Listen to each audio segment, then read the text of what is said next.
میں نے یہ شرط رکھی تھی کہ ناچ گانا شروع ہونے سے پہلے ہی میں وہاں سے نکل جاؤں گا۔ ڈسکے سے 3 طوائفیں بھی منگوائی گئی تھیں۔ چودھری نشاط کا کہنا تھا کہ یہ بالکل پاکیزہ طوائفیں ہیں، یعنی صرف ڈانس اور گانا کرتی ہیں۔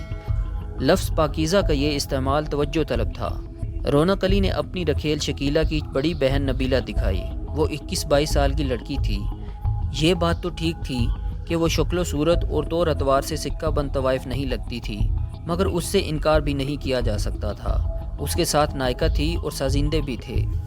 رونق نے مجھے ٹہوکا دیتے ہوئے کہا، خاورے اس سے ذرا گال چال کر کے دیکھو۔ میں نے 2-3 فکرے بولے۔ وہ کچھ خاموش طبع سی تھی۔ اس کا تعلق گجرانوالہ سے تھا۔ کھانے سے پہلے پینے پلانے کا سلسلہ شروع ہو گیا۔ پہلی دھار کی دیسی شراب اور سیل بند شراب کے گلاس محفل میں چکرانے لگے۔ ساتھ میں سگریٹ اور حقے بھی پھونکے جا رہے تھے۔ میرے اور تیمور کے علاوہ 1-2 بندے ہی ہوں گے جو اس شغل سے دور رہے۔ یہاں تک کہ چودھری عزیز بھی، جس نے اب چھوٹی چھوٹی داڑھی رکھی ہوئی تھی، چسکیاں لے رہا تھا۔ شراب نے رنگ جمانا شروع کیا تو شرابی بہکنے لگے۔ بات بے بات کہے بلند ہونے لگے۔ شراب کے مٹکے کے بالکل پاس بیٹھے ہوئے ایک گجراتی نے مٹکا بجا بجا کر پنجابی کے چو مصرے بولنے شروع کر دیے۔ اس ٹھیٹھ پنجابی کا مطلب کچھ اس طرح تھا، تو سفید مکھن ہے اور میں تجھے سفید لسی میں سے ڈھونڈ نہیں سکتا۔ تو گلاب کا پھول ہے پر میں تجھے رات کو اپنے پاس تکیے پر نہیں رکھ سکتا۔ تو دودھ سے بھری کچی گری ہے پر میں تجھے کچر کچر کھا نہیں سکتا۔ تو شراب کی بند بوتل ہے پر میں تجھے ایک ڈیک میں پی نہیں سکتا۔ پر تو ہر وقت میرے پاس رہتی ہے، سفید مکھن کی طرح، گلاب کے پھول کی طرح، کچی گری، پونے گنے اور شراب کی بوتل کی طرح۔ یہی وجہ ہے کہ میں چاندنی رات میں گلی کی نکڑ پر گاؤں کے سارے چھڑوں میں کھڑا ہو کر تیری باتیں کرتا ہوں۔ ایک بار پھر آوازیں بلند ہوئیں، اوئے جان کاٹ لئی، اوئے مار دیتائی۔ پینے پلانے کے ساتھ ہی کھانے کا دور بھی شروع ہو گیا تھا۔ 2 لڑکے برف توڑ توڑ کر گلاسوں میں ڈال رہے تھے اور ان میں سوڈا اور شراب انڈیل رہے تھے۔ سیخ کبابوں کی گرما گرم پلیٹیں ایڈوکیٹ راٹھور اور ان کے ساتھیوں کے سامنے رکھی جا رہی تھی۔ ایڈوکیٹ راٹھور نے بھی کھانے پینے میں سے صرف کھانے پر اکتفا کیا تھا۔ اچانک میری نظر رونق علی پر پڑی۔ وہ کچھ چپ چپ تھا۔ گلاس بھی اس نے ایک طرف رکھا ہوا تھا۔ مجھے لگا اسے متلی سی ہو رہی ہے۔ پھر ایک دم اسے زور کی ابکائی آئی۔ 2 دن پہلے بھی اس کی طبیعت خراب رہی تھی، اب بلا نوشی کی وجہ سے اس کی طبیعت پھر بگڑ گئی تھی۔ لیکن یہی وقت تھا جب میں نے ایک گورے چیٹے سازندے کو بھی کہہ کرتے اور نیچے جھکتے دیکھا۔ وہ جیسے اپنے ہارمونیم کے اوپر گر ہی گیا تھا۔ کیا ہوا؟ میں نے سازندے کو پکڑ کر جھنجھوڑا۔ وہ تکلیف سے کراہنا شروع ہو گیا۔ وہ دیکھو خاور، چودھری عزیز صاحب کو کیا ہوا ہے؟ تیمور نے تقریباً چلا کر کہا۔ میں نے مڑ کر دیکھا اور چکرا کر رہ گیا۔ چودھری نشاط بیرونی دروازے کی طرف جاتے جاتے دہلیز کے پاس گر گیا تھا۔ اسے زوردار طریقے سے کہہ ہو رہی تھی۔ اگلے 3-4 منٹ کے اندر ہی ڈیرے میں قیامت سی برپا ہو گئی۔ ڈیرے پر موجود 25-30 افراد میں سے زیادہ کی حالت خراب ہو گئی۔ جس نے جتنی زیادہ پی لی تھی وہ اتنی زیادہ مصیبت میں تھا۔ کچھ گھبرا کر باہر کی طرف بھاگ گئے تھے، کچھ وہیں پڑے اینٹ رہے تھے۔ جن پر کم اثر ہوا تھا وہ دوسروں کو سنبھالنے کی کوشش کرنے لگے۔ فوری طور پر یہی بات ذہن میں آ رہی تھی کہ شراب زہریلی تھی۔ کیوں زہریلی تھی اس کا فی الحال کوئی جواب نہیں تھا۔ میں نے رونق علی کو دیکھا تو میرا دل کٹ کر رہ گیا۔ اسے خون کی الٹی ہوئی تھی۔ میں نے تیمور کے ساتھ مل کر اس کے وزنی جسم کو اٹھایا اور باہر کھڑی جیپ کی طرف دوڑا۔ ابھی یہ سوچنے کا وقت نہیں تھا کہ کیا ہو رہا ہے اور کیوں ہو رہا ہے۔ ابھی یہ سوچنا تھا کہ جو دیکھتے ہی دیکھتے ایک دم موت کے کنارے پر پہنچ گئے ہیں ان کے لیے کیا کرنا ہے۔ دوسری گاڑی نکالو اور ٹریکٹر ٹرالی بھی۔ میں نے بلند آواز سے نصراللہ کو ہدایت کی۔ نصراللہ دوڑتا ہوا گاڑیوں کی طرف گیا۔ اندر سے چلانے اور آہو بکا کی آوازیں آ رہی تھیں۔ چند افراد خود ہی لڑکھڑاتے ہوئے گاڑی کی طرف آ رہے تھے۔ اگلے 3-4 دن میں جو کچھ ہوا وہ خاصا پریشان کن اور تکلیف دہ تھا۔ زہریلی شراب کے سبب تقریباً 22 افراد اسپتال پہنچے تھے۔ ان میں کچھ ڈسکا اور کچھ گجرانوالہ کے اسپتال میں گئے۔ شدید متاثر ہونے والوں میں چودھری نشاط، چودھری عزیز کے 2 چچیرے بھائی، رونق علی اور ایک نوجوان وکیل بھی شامل تھا۔ اگلے روز صبح سویرے چودھری نشاط گجرانوالہ اسپتال میں چل بسا۔ نوجوان وکیل مدثر احمد رات کو ہی زندگی کی بازی ہار گیا تھا۔ ڈسکے میں بھی ایک بندے کی موت واقع ہو گئی۔ رونق علی کی حالت بھی خراب تھی، وہ مسلسل بے ہوش تھا۔ اگلے روز شام کو رونق علی کو ہوش آ گیا۔ باقی افراد کی حالت بھی بہتر ہونا شروع ہو گئی۔ راجوال والوں کے لیے یہ بڑا غمناک اور شرمسار کرنے والا واقعہ تھا۔ اخباروں میں بھی اس کی خبر آئی۔ ویسے بھی یہ میڈیکو لیگل کیس تھا۔ کئی افراد کے خلاف FIR درج ہوئی جن میں خود چودھری عزیز بھی شامل تھے۔ مرنے والوں کی تجہیز و تکفین کے بعد جاگیر کے تینوں دیہات میں سوگ کی کیفیت تھی۔ نصراللہ نے مجھ سے کہا، چودھری صاحب، لوگوں میں بہت غصہ ہے۔ زیادہ تر لوگوں کا یہی خیال ہے کہ اس سارے معاملے میں موکلوں کا ہاتھ ہے۔ وہ بات تو سب کے دماغ میں آ رہی ہے، پر اس کا کوئی ثبوت بھی تو ہونا چاہیے، تیمور نے کہا۔ یہ بات صحیح ہے کہ اس موقع پر یقین سے کچھ نہیں کہا جا سکتا۔ جہاں تک زہریلی شراب کی بات ہے، اس طرح کے 1-2 واقعے یہاں پہلے بھی ہوئے ہیں۔ اب دیکھنا یہ ہے کہ یہ بھی ویسا ہی واقعہ ہے یا اس میں کسی کا ہاتھ ہے۔ ثبوت اور پکے ثبوت کے بغیر اگر ہم کسی پر چڑھائی کریں گے تو خود کو دوہری مصیبت میں ڈال لیں گے، شبیر نے رائے دی۔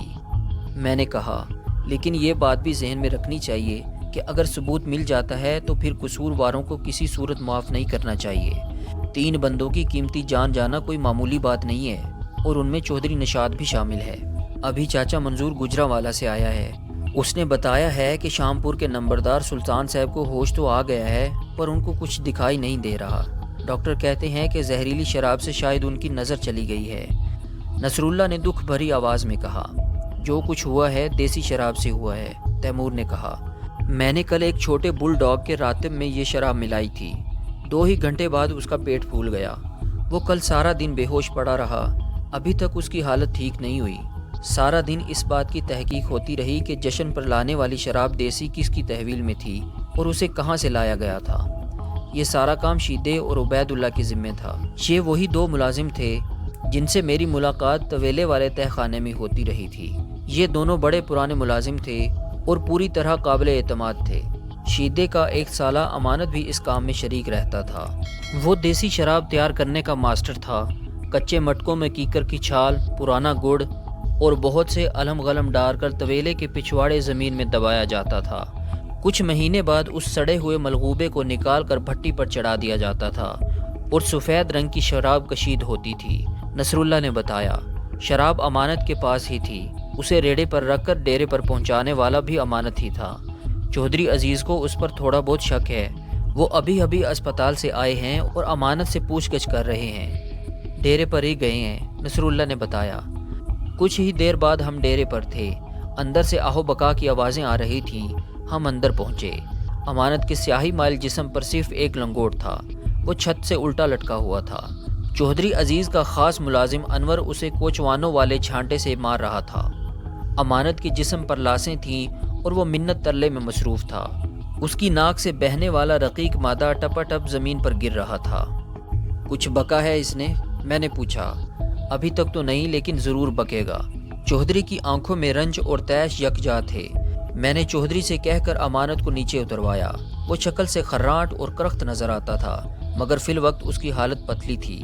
اس نے میرے پاؤں پکڑ لیے اور جان بخشی کی التجائیں کرنے لگا۔ میں نے اسے چارپائی پر بیٹھنے کو کہا۔ وہ لرزتا کامتا بیٹھ گیا۔ ہم بھی چارپائیوں پر بیٹھ گئے۔ اگر وہ قصوروار نہیں تھا تب بھی کم از کم اس سے شدید قسم کی غفلت تو ضرور ہوئی تھی۔ میں نے اس سے ساری تفصیل پوچھی کہ شراب کہاں تھی اور وہ کس طرح یہاں لے کر آیا تھا۔ وہ بولا، یہ پہلی دھار کے 2 گھڑے تھے جی، یہ صرف 6-7 دن پہلے نکالے تھے۔ 3 دن یہ میرے کمرے میں ہی پڑے رہے۔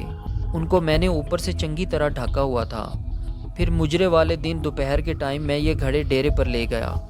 وہاں بھی یہ میری نظروں کے سامنے ہی رہے ہیں جی۔ شراب تیار ہونے کے بعد تم نے چیک کی تھی؟ میں نے پوچھا۔ 2 باری جی، ایک بار شیدے نے بھی میرے ساتھ چکھی تھی۔ پھر مجرے والے دن شام سے پہلے بھی میں نے ٹیسٹ کرنے کے لیے 2-4 گھونٹ لگائے تھے۔ ذائقہ اور نشہ بالکل ٹھیک تھا۔ تم ڈیرے سے کہیں باہر تو نہیں گئے تھے مجرے والے دن؟ بالکل نہیں جی، 1 منٹ کے لیے بھی نہیں۔ جب مہمان آنے شروع ہوئے تب بھی تم شراب والے کمرے میں ہی تھے؟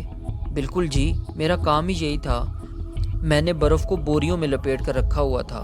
سوڈے کی بوتلوں کو ٹھنڈا کرنا اور اس طرح کے سارے دوسرے کام میرے ذمے تھے۔ سب سے پہلے چودھری نشاط صاحب اور ان کے 2 یار بیلی یہاں آئے تھے، پھر وڈے وکیل صاحب اور ان کے ساتھی، پھر ناچیاں اور ان کے سازندے، اس کے بعد دوسرے پرونے آئے تھے جی۔ ان پرونوں میں سے کوئی شراب والے کمرے میں نہیں آیا؟ نہیں جی، اگر 1-2 آئے بھی ہوں گے تو میں اس وقت کمرے میں ہی تھا۔ اگر میں کہوں کہ تم کسی پر شک کرو تو کس پر کرو گے؟ میری تو کچھ بھی سمجھ میں نہیں آ رہا جی۔ دیکھیں جی، اگر شراب پہلے ہی زہریلی ہوتی تو میرے ساتھ بھی کچھ نہ کچھ ضرور ہوتا، اور میں تو جی اللہ کے فضل سے سونگھ کر بتا سکتا ہوں کہ شراب زہریلی ہے یا نہیں۔ اس کا مطلب ہے کہ جو کچھ ہوا ہے شام کے بعد ہوا ہے۔ میں نے امانت سے چند سوال مزید پوچھے۔ میں پوری طرح مطمئن نہیں تھا، پھر بھی اس کی حالت دیکھتے ہوئے اس سے مزید مار پیٹ مناسب نہیں سمجھی۔ میں نے اس سے کہا کہ وہ کپڑے پہن لے۔ جب وہ لرزتا کانپتا کپڑے پہن رہا تھا، ایک چیز دیکھ کر میں ذرا چونکا۔ اس کی سفید بنیان کے اوپر سرخ داغ سا تھا، جیسے لپسٹک کا نقش ہو۔ یہ بنیان دکھاؤ مجھے، میں نے کہا۔ وہ پہلے ٹھٹکا پھر پسینے کی بو والی بنیان میرے ہاتھ میں تھما دی۔ میں نے روشنی کی طرف کر کے دھیان سے نشان کو دیکھا اور سونگھا۔ بلا شبہ یہ لپسٹک کا نشان تھا۔ دوستو، آج تک کے لیے اتنا ہی۔ ملتے ہیں اگلی قسط میں، تب تک کے لیے اپنا خیال رکھیے۔ اللہ حافظ۔